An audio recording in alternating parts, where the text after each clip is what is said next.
नमस्कार मित्रहो. महाराष्ट्राच्या राजकारणात मराठा विरुद्ध ओबीसी वाद पेटलेला असतानाच गोपीचंद पडळकरांनी जयंत पाटलांविषयी वादग्रस्त वक्तव्य करून राजकीय वातावरण अधिकच तापवलं. अगदी फडणवीसांना पडळकरांना समज द्यावी लागली.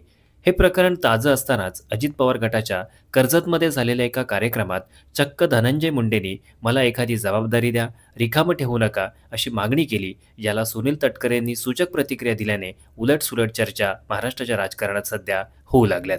सुनील तटकरे यावर प्रतिक्रिया देताना म्हणाले, याविषयी देवेंद्र फडणवीस आणि अजितदादा पवार एकत्र बसून काय तो निर्णय घेतील.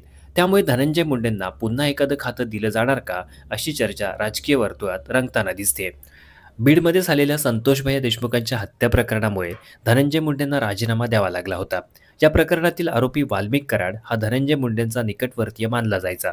त्यामुळे मुख्यमंत्री फडणवीसांच्या आदेशानुसार धनंजय मुंडेंना राजीनामा द्यावा लागला होता. परंतु अजून ह्या प्रकरणात संतोषभैया देशमुखांना योग्य तो न्याय मिळाला नसल्यामुळे धनंजय मुंडेंना मंत्रिपद देणं सरकारला परवडणारं नाहीये. धनंजय मुंडेंना पुन्हा मंत्रिपद दिल्यास बीडमधील जनता स्वस्थ बसणार नाही. शिवाय सरकारला सुद्धा जनतेचा रोष पत्करावा लागेल.